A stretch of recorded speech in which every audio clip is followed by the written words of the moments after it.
viewers, it is me, your number one tutor on this channel, the Science Demystifier. Now, I believe that we all have seen the WAEC question paper. Finally, we have seen the questions. Now, I don't know if the endpoint you got in your center is actually what is expected. Now, I'm going to write the solutions to the practical questions, and then from the solutions, we'll be able to deduce the right endpoint for this year's chemistry practicals. Now, before the exam, there were a lot of endpoints flying online, flying in the internet. Some said it's going to be 18. Even in my channel, I did a theoretical verification of the endpoint, and I believe I got 18.10. That is using the anhydrous. If you used anhydrous iron 2 sulfate, your endpoint will be around 18.0. Around, can be 18.5, can be 19, can be 17, just a random value. But if you use the hydrated crystal of iron 2 sulfate to titrate, you're going to get your endpoint around 10. There is 9, 10, 11 within the range. So from what that came out, I was able to deduce the right endpoint for this year's titration, comparing it with the parameters provided in the specimen paper. Okay, so I'm going to take you through that so that you understand and know whether you did the right thing or not. So I'll be back shortly. Okay, without wasting much of your time, let us go to the board and do justice to the question. Now, you are provided with a solution I believe to be the standard solution, and that is the KMnO4, and you're told that its concentration is 0.02 moles per dm cube. And I present that this is your solution A, so that means this is your Ca, that's the Ca. And then solution B, which is the iron 2 sulfate, is the one we need to determine the concentration. That's the one we are looking for, the concentration. Then the VA is the average volume of the potassium permanganate used. Okay? And your endpoint, this is where endpoint comes in. If your endpoint is 10, just like in my own center we use 10. So let us see what will be the outcome of this calculation when I use 10 cm cube as my average title. So VA is 10 points, let me say 1 cm cube. Okay, and then your VB is the volume of the pipette used, which is always 25 centimeter cube. So my C, I think I have C, then NA from the equation of the reaction. NA from the equation of the reaction is 1. That is the number of moles of the oxidizing agent and reactant. While NB is 5. That is the number of moles of the iron 2 ion that reacted, which is the reducing agent. Okay, now we're going to apply it in the formula CAVA plus CBVB. So seeing all these parameters, we're now going to apply it in our CAVA formula. So CAVA over CBVB is equal to NA over NB. So CA is the concentration of the potassium permanganate, which is 0.02. VA is 10.1 divided by CB, which is the unknown, times 25 equals 1 over 5. So when I multiply 0.02 by 10.1, that will give me 0.2, 10 times 5, because I need to cross multiply. So I'll be getting 1.01. So on this side, then CB times 25 is 25 CB times 1 is still 25 CB. So I I will be making CB the subject of the formula. So CB will equal to 1.01 divided by 25. 1.01 divided by 25. So we have 1.01 divided by 25. And that will give us 0.0404 or 0.04 centimeter cube. Okay, now when you compare this with the analysis I gave previously, you will discover that if you watched my first video, when I was looking for the concentration of B in that video, we saw something around 0.039 moles per dm cube. Now you can see that it is somehow synchronizing with what we have here as our CB. That is when you use 10.1 as your endpoint. Now why is 10.1 the endpoint? Because they have changed the concentration of the potassium permanganate. The potassium permanganate in the ideal analysis I gave to you, that's it, for the ideal concentration, I used 0.01. You understand? That is 1.58, which is the mass concentration of the potassium permanganate, divided by the molar mass, which is 158, will give you 0.01. Now, they now stepped it up in this question. That's the trick they use in this question. They raised it to 0.02. Have you seen it now? So it is a trick. So you see, everything is just dancing around the same thing. Now, the same value. We have here CB to be 0.04, which is the same value as the 0.039 I got in my analysis. So if your endpoint is around 10 in this titration, you are good to go. You are very good to go. Okay?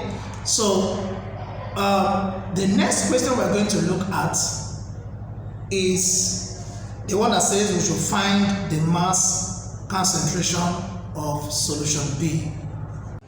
Alright, now to find the mass concentration of solution B, we simply need to apply the formula N equals small m over capital M, meaning mass concentration of the molar mass. So since I'm looking for mass concentration, it's going to be molarity, which is N, times molar mass of the compound. This N represents molarity in this case. Okay, I know that some of you may want to argue that N simply means number of moles, but in this calculation, we simply use the same equation to change from molar concentration to mass concentration. So we're going to have mass concentration equals the result I got, which is the 0.04, that's the molarity of solution B, times 56, which is the molar mass of iron.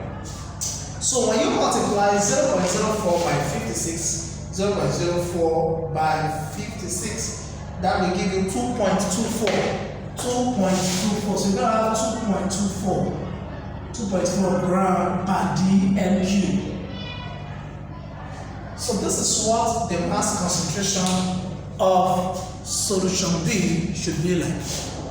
So you have 2.24 grams per dm cube.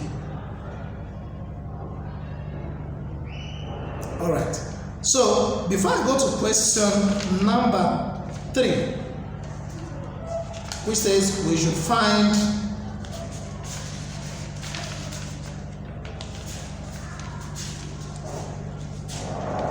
if I go to question number 3,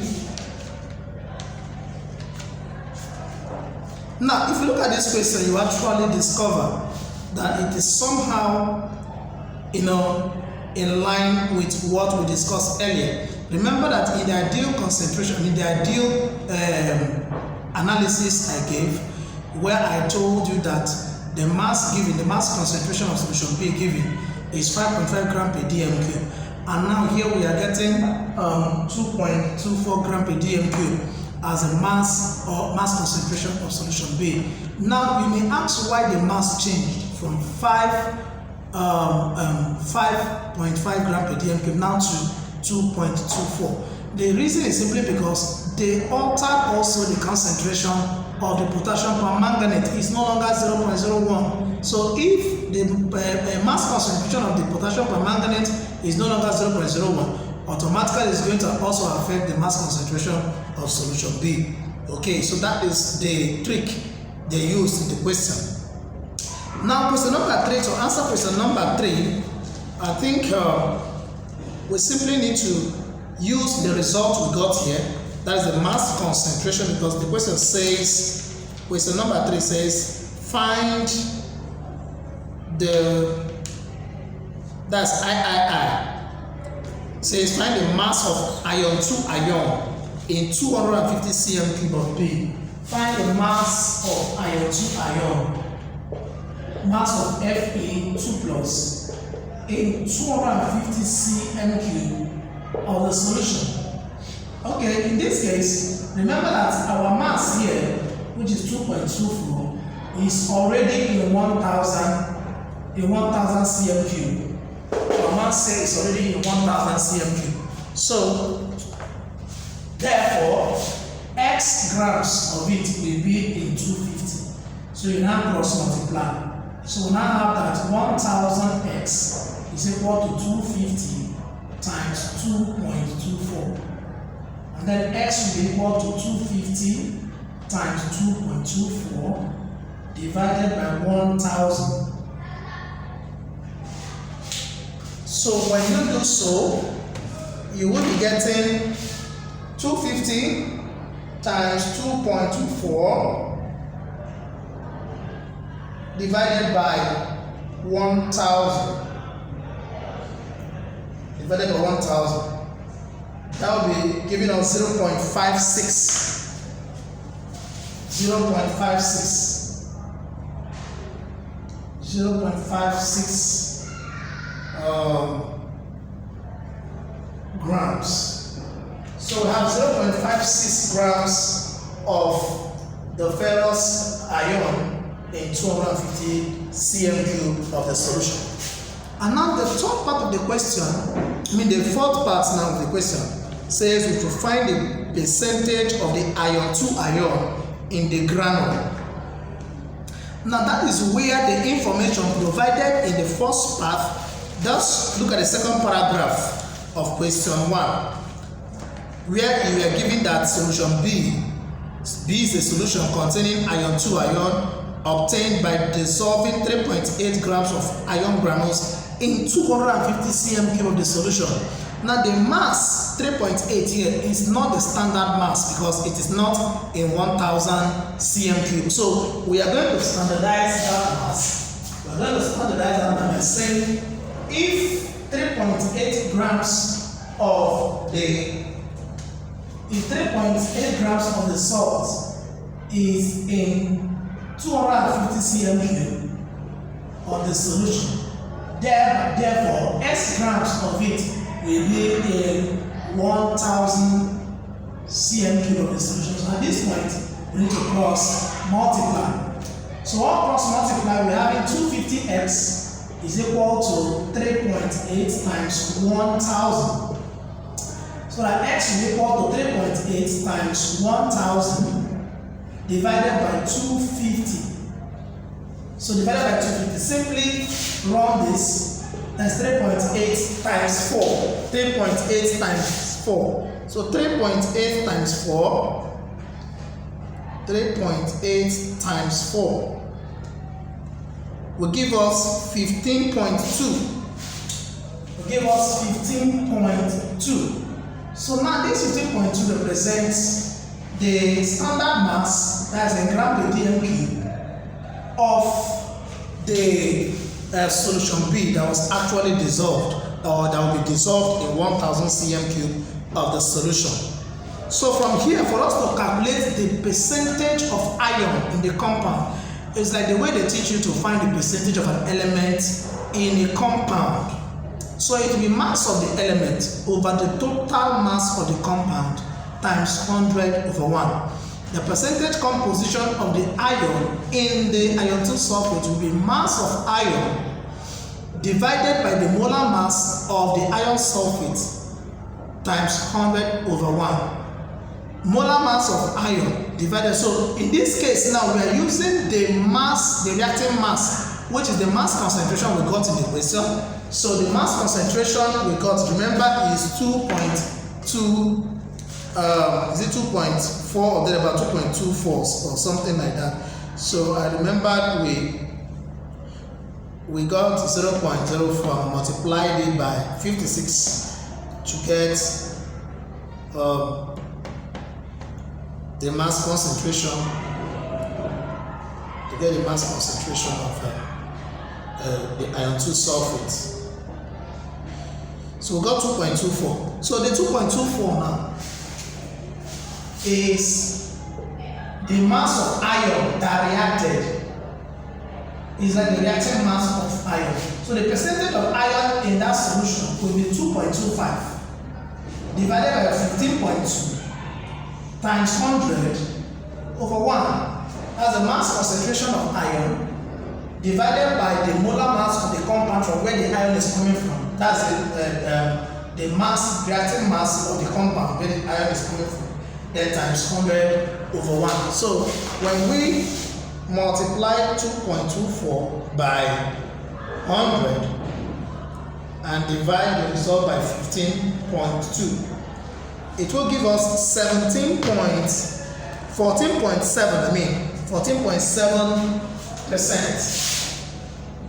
14.7%. So 14.7% is a percentage of iron 2 ion in the second solution, which is solution B. Okay, so I think that is all. We have done justice to question number 1. So use it to know if you actually did the right thing or not. So the next thing I'm going to discuss with you now is the salt analysis.